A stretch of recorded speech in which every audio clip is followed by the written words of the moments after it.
السلام علیکم ورحمۃ اللہ وبرکاتہ۔ الحمد للہ نحمده ونصلی ونسلم علی رسولہ الکریم، اما بعد فاعوذ باللہ من الشیطان الرجیم، بسم اللہ الرحمن الرحیم۔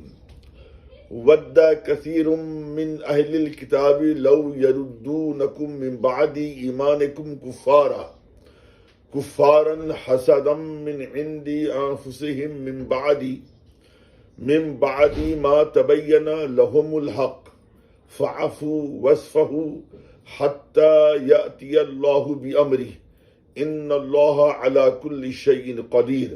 صدق اللہ العظیم وصدق رسولہ النبی الحبیب الامین المتین الکریم، ونحن علی ذلک لمن الشاہدین والشاکرین، والحمد للہ رب العالمین۔ محبت کے ساتھ درود پاک پڑھیں۔ اللہم صلی علی سیدنا مولانا مأوانا ملجانا محمد وعلی آلہ واصحابہ وبارک وسلم، صلاۃ و سلاما علیک یا سیدی یا رسول اللہ صلی اللہ تعالی علیک وعلی آلک وسلم۔ ماہ سیام بڑی تیزی کے ساتھ اپنی منزل کی جانب رواں دوا ہے۔ اب چند ہی ایام رہ گئے ہیں۔ روزے کی صدہا حکمتوں میں ایک حکمت یہ بھی ہے کہ جب بندہ حصول رضائے الہی کی خاطر صحیح معنوں میں روزے رکھتا ہے تو روزے رکھنے کی بنیاد پر انسان کے اندر تقوی پیدا ہوتا ہے، خوف خدا پیدا ہوتا ہے۔ اور دیکھا جائے تو روزوں سے بہت ساری برائیاں انسان کے اندر سے ختم ہو جاتی ہیں۔ آج مختصر خطاب میں ہم ایک ایسی بیماری کا تذکرہ کریں گے جو آج ہمارے معاشرے میں بہت ہی عام و تام ہے۔ وہ بیماری ہے تعصب و حسد کی۔ اگر آپ اپنے معاشرے کا جائزہ لیں تو آپ کو بخوبی اندازہ ہوگا کہ آج ہمارے معاشرے میں جہاں بہت سی برائیاں جڑ پکڑ چکی ہیں، وہیں حسد بھی عام و تام ہو چکا ہے۔ دور حاضر میں شاید باید کوئی اس سے محفوظ و معمون نظر آئے گا، الا ماشاء اللہ۔ حسد کس قدر مہلک ہے اس کا اندازہ لگانا ہو تو شیطان اور قابل کے بھیانک انجام کو دیکھا جا سکتا ہے۔ حسد ہی کی بنیاد پر شیطان نے حضرت آدم علیہ السلام کے شکم پاک پر تھوکنے کی جسارت کی، اور اسی حسد نے اسے اس قدر متکبر بنا دیا کہ اس نے حکم خداوند قدوس کی بھی پرواہ نہ کی اور سجدے سے انکار کر بیٹھا۔ انجام کار قیامت تک اس کے گلے میں لعنت کا توق ڈال دیا گیا۔ اسی طرح قابیل جو حضرت آدم علیہ السلام کا بیٹا تھا، یہ نوع انسان میں پہلا قاتل ہے جس نے حسد کے سبب اپنے بھائی حضرت حابیل کو قتل کر کے عند اللہ خائب و خاسر ہو گیا۔ رسول کائنات صلی اللہ تعالی علیہ وآلہ وسلم کے یہ اعلان نبوت سے قبل مدینے کی آباد یہودیوں کے بڑے بڑے علماء مدینے کے مشرکوں کو نہ صرف ایک گھر گھر جا کر نبی آخر الزماں صلی اللہ علیہ وسلم کی آمد کی خوشخبری دیا کرتے تھے، بلکہ آیات توریت کی روشنی میں آپ کی صفات حمیدہ بھی بیان کرتے تھے۔ مزید برآں یہ لوگ مشرکین مدینہ کو یہ کہہ کر دھمکیاں بھی دیا کرتے تھے، خبردار ہو جاؤ، خبردار، ان قریب نبی آخر الزماں کا ظہور ہونے والا ہے، ان کے آتے ہی ہم تم مشرکوں سے قتال کریں گے اور بالآخر تمہیں مدینے سے باہر نکال دیں گے۔ لیکن جب انہیں معلوم ہوا کہ نبی آخر الزماں بنو اسماعیل سے ہیں تو پھر وہ حسد کی آگ میں ایسے جل بھن گئے کہ حق جانتے ہوئے بھی اسلام سے دور و نفور رہے اور نبی آخر الزماں اور ان کے متبعین پر ظلم و غدر کی کوئی کسر باقی نہیں رکھی۔ قرآن مقدس کی سورہ بقرہ کی 109ویں آیت میں یہودیوں کے بغض و حسد کو واشگاف کرتے ہوئے فرماتا ہے وَدَّ كَثِيرٌ مِّنْ أَهْلِ الْكِتَابِ لَوْ يَرُدُّونَكُمْ مِن بَعْدِ إِيمَانِكُمْ كُفَّارًا حَسَدًا مِّنْ عِندِ أَنفُسِهِمْ مِن بَعْدِ مَا تَبَيَّنَ لَهُمُ الْحَقُّ فَاعْفُوا وَاصْفَحُوا حَتَّى يَأْتِيَ اللَّهُ بِأَمْرِهِ إِنَّ اللَّهَ عَلَى كُلِّ شَيْءٍ قَدِيرٌ۔ اس کا ترجمہ یہ ہے کہ بہت سے کتابیوں نے چاہا کہ کاش تمہیں ایمان کے بعد کفر کی طرف پھیر دیں اپنے دلوں کی جلن سے، بعد اس کے کہ حق ان پر خوب ظاہر ہو چکا ہے۔ واضح رہے کہ یہودیوں کی خواہش تھی کہ نبی آخر الزماں بنو اسحاق سے ہوں نہ کہ بنو اسماعیل سے۔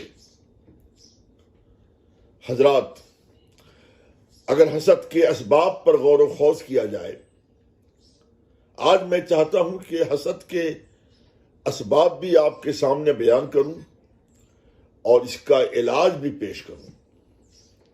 پہلے آئیے حسد کے اسباب پر ہم غور و خوض کرتے ہیں۔ اگر آپ حسد کے اسباب پر غور و خوض کریں گے تو بنیادی طور پر اس کے 7 اسباب سمجھ میں آتے ہیں۔ پہلا سبب بغض و عداوت ہے، یعنی حاسد کے بغض و عداوت میں اس قدر اضافہ ہو جاتا ہے کہ پھر بغض رکھنے والا اپنے حریف سے انتقام لینے کے لیے درپے آزار ہو جاتا ہے، پھر ناکام ہونے کی صورت میں اس بات کا متمنی رہتا ہے کہ حریف پر مصیبت کا پہاڑ ٹوٹے اور میں خوشیاں مناؤں۔ دوسرا سبب تکبر ہے۔ تکبر کی بنیاد پر حاسد اپنے گریبان میں جھانکے بغیر اپنی برتری کی خواہش میں اس قدر آگے بڑھ جاتا ہے کہ پھر اسے اپنی کوئی برائی نظر نہیں آتی اور وہ ہم چنی دیگر نیز کے زعم کے حصار میں آ جاتا ہے۔ تیسرا سبب سرداری کی آرزو، یعنی حاسد اس آرزو کے پیش نظر چاہتا ہے کہ سارے کے سارے میرے محکوم اور محتاج بن جائیں اور سب پر میری سربراہی کا سکہ چلے۔ چوتھا سبب بڑائی ہے۔ حاسد اپنی بڑائی کی چاہت میں دوسروں کو نعمت کا نااہل سمجھتے ہوئے اس بات کی ٹوہ میں لگا رہتا ہے کہ نعمت سے دوسرا یکسر محروم ہو جائے۔ پانچواں سبب دوسروں کی خوبیوں کو ناقابل برداشت سمجھنا۔ حاسد دوسروں کی اچھائیاں دیکھ کر اس قدر جل بھن جاتا ہے کہ دوسروں کے کمال کو اپنے لیے باعث زوال گردانتا ہے۔ چھٹا سبب غلبہ نفسانیت ہے۔ حاسد پر نفسانیت کا ایسا غلبہ ہوتا ہے کہ اس کا نفس اس بات کا آرزومند ہوتا ہے کہ وہ سب سے بڑا باکمال سمجھا جائے، دوسرا کوئی اس کے برابر نہ ہو۔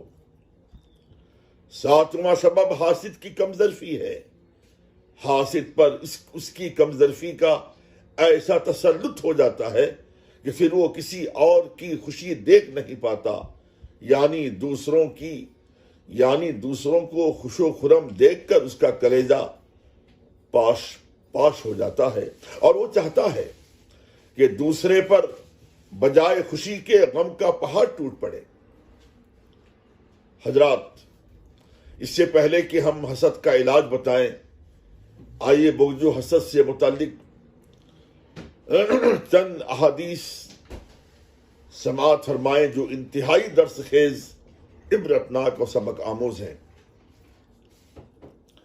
ابو داؤد شریف کے اندر ہے عن ابی ہریرہ قال عن ابی ہریرہ عن النبی صلی اللہ تعالی علیہ وآلہ وسلم قال ایاکم والحسد فَإِنَّ الْحَسَدَ يَأْكُلُ الْحَسَنَاتِ كَمَا تَأْكُلُ النَّارُ الْحَطَبَ، یعنی رسول اللہ صلی اللہ تعالی علیہ وآلہ وسلم کا ارشاد گرامی ہے کہ حسد سے اپنے آپ کو بچاؤ، ایاکم والحسد، اس لیے کہ حسد یأکل الحسنات، نیکیوں کو اس طرح کھا جاتا ہے جس طرح آگ لکڑی کو۔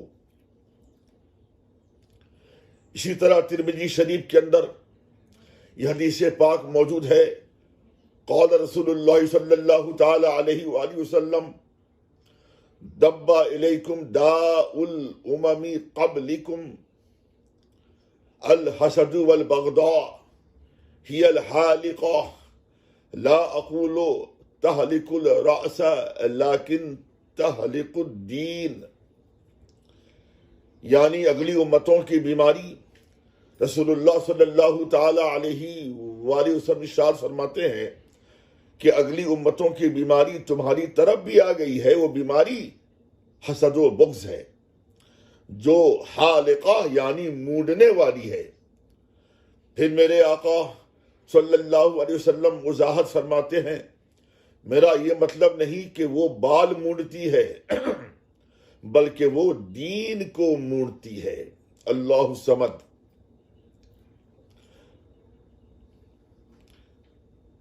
ایک اور حدیث پاک سماعت فرمائے،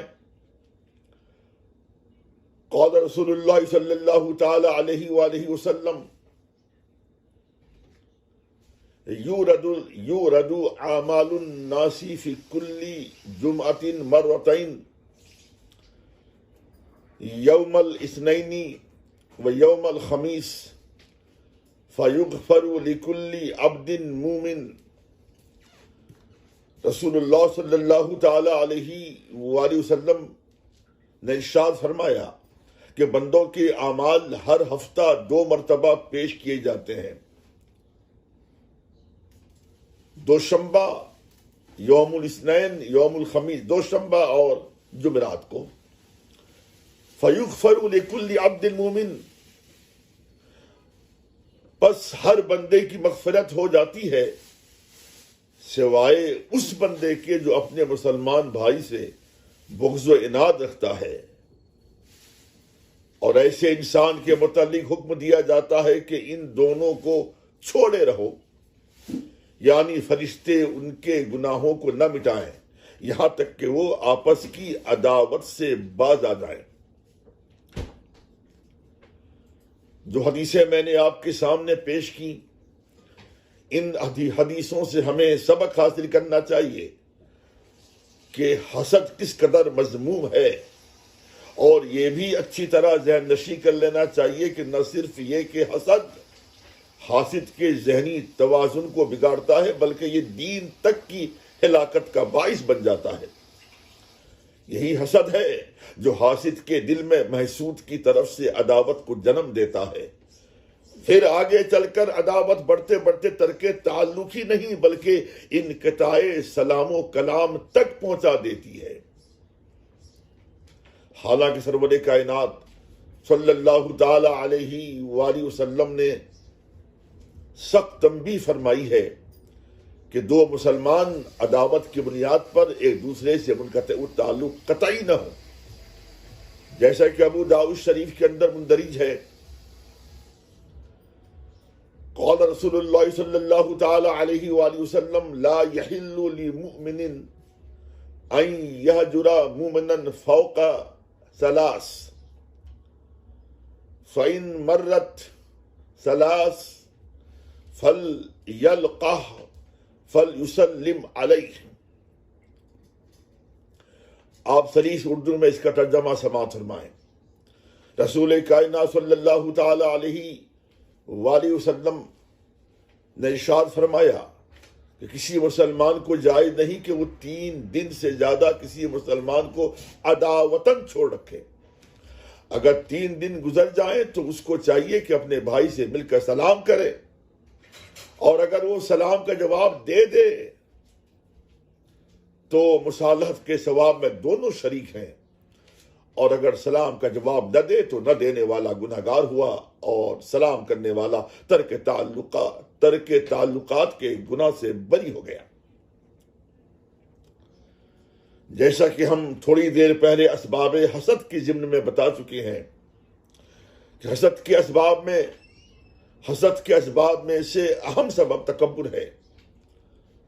تکبر کس قدر ہلاکت خیز ہے یہ چندہ بتانے کی ضرورت نہیں۔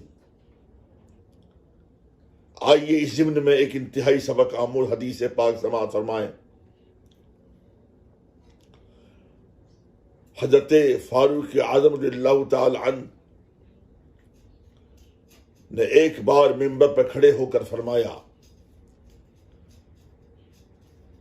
کہ سمعت رسول اللہ صلی اللہ تعالی علیہ وآلہ وسلم یقول من تواضع للہ رفعہ اللہ فهو فی نفسہ صغیر وفی اعین الناس عظیم۔ سرکار فاروق اعظم نے منبر پہ کھڑے ہو کر فرمایا کہ لوگوں، میں نے رسول اللہ صلی اللہ تعالی علیہ وآلہ وسلم سے یہ فرماتے ہوئے سنا ہے کہ جو خدا کی رضا حاصل کرنے کے تواضع یعنی عاجزی اختیار کرتا ہے تو رب قدیر اپنی رحمت کاملہ سے اسے بلند فرماتا ہے، یہاں تک کہ وہ اپنے آپ کو چھوٹا تصور کرتا ہے مگر فی اعین الناس کبیر عظیم، مگر وہ لوگوں کی نظر میں بڑا سمجھا جاتا ہے۔ اس کے برخلاف جو تکبر کرتا ہے اللہ تبارک و تعالیٰ اسے پست کر دیتا ہے، یہاں تک کہ وہ لوگوں کی نظروں میں ذلیل و خوار رہتا ہے اور اپنے آپ کو بڑا خیال کرتا ہے، حالانکہ انجام کار ایک دن وہ لوگوں کی نگاہ میں کتے اور سور سے بھی بدتر ہو جاتا ہے۔ الحفیظ والامان اللہ الصمد، حدیث کے الفاظ ہیں لہوا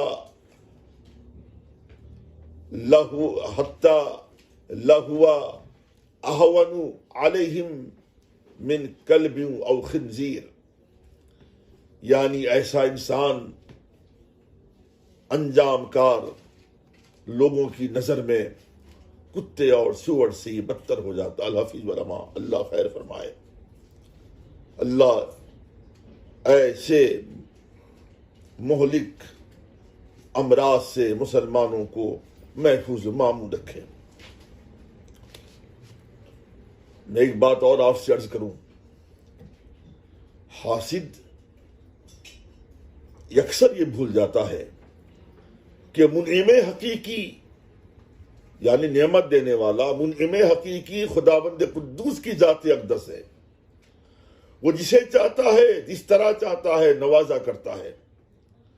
رب کائنات نے ہمیں جو عطا کیا اس پر ہمیں اکتفا کرنے کے ساتھ ساتھ اس کا مشکور و ممنون ہونا چاہیے، نہ کہ ہم حرص و ہوس کے شکار بن جائیں۔ حسد ایک ایسی بلا ہے جو حاسد کو ایسا حریص بنا دیتا ہے کہ وہ شب و روز صبح و مساء حصول دنیا میں مستغرق ہو جاتا ہے، اس خواہش پر کہ میں محسود سے مال و اقتدار میں آگے بڑھ جاؤں اور محسود کنگال ہو جائے۔ حاسد کو یہ بھی اچھی طرح یاد رکھنا چاہیے کہ حریص کو کبھی بھی سیری و تشفی حاصل نہیں ہوتی، جیسا کہ صحیح شریفین میں حضرت ابن عباس رضی اللہ تعالی عنہما سے مروی حدیث ہے کہ رسول دو عالم صلی اللہ تعالی علیہ وآلہ وسلم نے ارشاد فرمایا کہ اگر دنیا دار آدمی کے پاس مال سے بھرے ہوئے 2 جنگل ہوں، جب بھی وہ تیسرے جنگل کی آرزو کرے گا اور ایسے حریص آدمی کا پیٹ قبر کی مٹی کے سوا اور کوئی چیز نہیں بھر سکتی۔ اسی طرح ترمذی شریف کے اندر یہ حدیث پاک جلوہ تراز ہے کہ حضور پرنور صلی اللہ تعالی علیہ وآلہ وسلم نے ارشاد فرمایا، تمثیلاً ارشاد فرمایا مثال دے کر کہ 2 بھوکے بھیڑیے جنہیں بکریوں میں چھوڑ دیا جائے وہ اتنا نقصان نہیں پہنچاتے جتنا کہ مال اور مرتبے کی لالچ انسان کے دین کو نقصان پہنچاتی ہے۔ احادیث نبویہ میں حسد اور اس کے اسباب سے متعلق کس قدر وعیدیں موجود ہیں، ان احادیث سے حاسدوں کو عبرت پکڑنا چاہیے اور خود کو ہلاکت کھیجی سے بچانا چاہیے۔ مجھے ایک بات یاد آئی، تفسیر عزیزی کے اندر جن گروہوں کے بارے میں بتایا گیا ہے کہ وہ بڑی تعداد میں جہنم کی آگ میں جھونکے جائیں گے، ان میں سے ایک حاسدین کا بھی گروہ ہوگا، برخلاف اس کے وہ شخص جو اپنے دل و دماغ کو بغض و حسد سے مبرہ و منزہ رکھتا ہے، وہ اس قدر خوش نصیب ہوتا ہے کہ خداوند قدوس اسے عرش کا سایہ عطا فرماتا ہے۔ حضرت موسیٰ علیہ السلام نے ایک شخص کو عرش کے سائے میں دیکھ کر رب قدیر کی بارگاہ میں عرض کی، مولا اس شخص کو یہ بلند مقام کس عمل کی بنیاد پر حاصل ہوا؟ پروردگار عالم جل شانہ نے ارشاد فرمایا کہ 3 عملوں سے، ایک یہ کسی پر حسد نہیں کرتا تھا، دوسرا یہ کہ یہ اپنے والدین کا اطاعت شعار تھا، اور تیسرا یہ کہ چغل خوری سے اپنے آپ کو محفوظ رکھتا تھا۔ حضرات، یہ چند باتیں ہم نے آپ کے سامنے حسد کے اسباب سے متعلق اور حسد کی وعیدوں کے بارے میں نے چند باتیں بیان کی۔ اب آئیے اس مہلک مرض کا علاج ہم ڈھونڈیں اور اس کے سد باب پر غور کریں۔ جہاں تک حسد کے علاج و سد باب کا تعلق ہے، اس سلسلے میں صوفیاء کرام نے بالخصوص حضرت امام غزالی رضی اللہ تعالی عنہ نے اپنی مشہور مائے ناز تصنیف لطیف احیاء العلوم میں تفصیلاً بڑی کارآمد باتیں تحریر فرمائی ہیں۔ میں ان باتوں کا محصل آپ کے سامنے پیش کروں۔ فرماتے ہیں، اگر حاسد یہ چاہتا ہے کہ وہ حسد سے محفوظ و مامون رہے تو اس کے لیے یہ ناگزیر ہوگا کہ وہ اس امر پر راسخ عقیدہ رکھے کہ ہر چیز تقدیر سے ہوتی ہے، یعنی من جانب اللہ مقدر ہوتی ہے۔ حاسد کے چاہنے سے محسود کی ترقی رک سکتی ہے، اور نہ حاسد اس بات پر قادر ہے کہ وہ محسود کی خدا کی عطا کردہ نعمتوں کو روبہ زوال کر دے،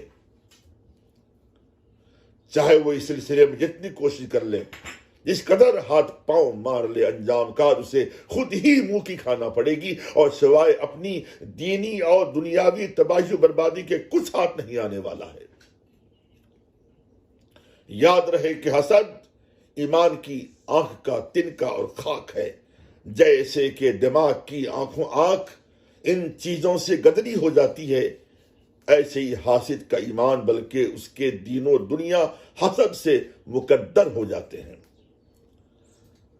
حسد سے بچنے کا دوسرا طریقہ یہ ہے کہ حاسد کو انتہائی وسیع ظرف بننا ہوگا، یعنی اسے اپنی طبیعت اور خواہش کے خلاف کام کرنا ہوگا۔ اگرچہ مشکل ہے، لیکن اگر بندے کے اندر وسعت ظرفی پیدا ہو جائے تو کوئی مشکل نہیں۔ وہ اس طرح کے حاسد کا دل یہ چاہتا ہے کہ وہ محسود کی مذمت کرے تو وہ خواہش طبیعت کو مات دیتے ہوئے اس کے برعکس محسود کی تعریف و توصیف بیان کرنا شروع کر دے۔ اسی طرح اگر دل چاہتا ہے کہ محسود کے سامنے تکبر کا اظہار کرے تو وہ اپنی ہلاکت خیز خواہش کو مغلوب کر کے تکبر کے بجائے عاجزی و فروتنی کا مظاہرہ کرے۔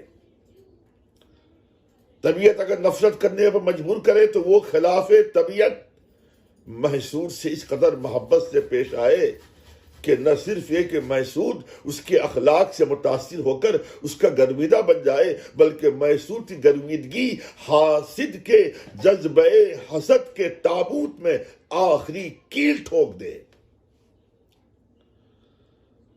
حسد کا اسباب و علاج جو ہم نے آپ کے سامنے بیان کیے، آپ نے سماعت فرمائے، اور یہ کوئی ضروری نہیں ہے کہ حاسد اپنی خو بدل دے۔ انسان کی فطرت بآسانی نہیں بدلتی، سرشت نہیں بدلتی، خون نہیں بدلتی. صرف حسد ہی کا معاملہ نہیں ہے، بلکہ کسی بھی برائی کا انسان اگر عادتاً مرتکب بن جاتا ہے تو وہ اس برائی سے اس وقت تک مکمل طور پر مبرہ ہو سکتا ہے جب اس کے اندر احساس بیدار ہو اور خود اس کا ضمیر اسے ملامت کرے. اگر حاسدین اس حدیث پر عمل پیرا ہو جائیں تو عجب نہیں کہ وہ حسد کے مہلک مرض سے دائمی شفا پالے. ترمذی شریف کے اندر حضرت سعد رضی اللہ تعالی عنہ سے مروی حدیث ہے کہ رسول کائنات صلی اللہ تعالی علیہ وآلہ وسلم نے ارشاد فرمایا کہ آدمی کی نیک بختی یہ ہے کہ جو کچھ اللہ تعالیٰ نے اس کے لیے مقدر فرما دیا ہے اس پر راضی رہے،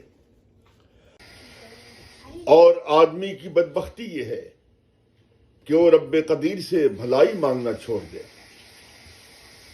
اور میرے آقا صلی اللہ تعالی علیہ وآلہ وسلم نے یہ بھی ارشاد فرمایا کہ آدمی کی بدبختی یہ بھی ہے کہ وہ خداوند قدوس نے جو اس کے لیے مقدر فرما دیا ہے اس پر آزردہ ہو. یعنی اس حدیث کا ماحصل یہ ہے کہ بندہ مومن کو چاہیے کہ تا دم حیات حالات کچھ بھی ہوں وہ ہمیشہ راضی برضائے مولا رہے. پروردگار عالم ہمیں اور آپ کو بلکہ سارے مسلمانوں کو بغض و حسد، حرص و طمع اور غرور و تکبر سے یکسر محفوظ و مامون فرمائے. وما علیہ الا البلاغ المبین. السلام علیکم.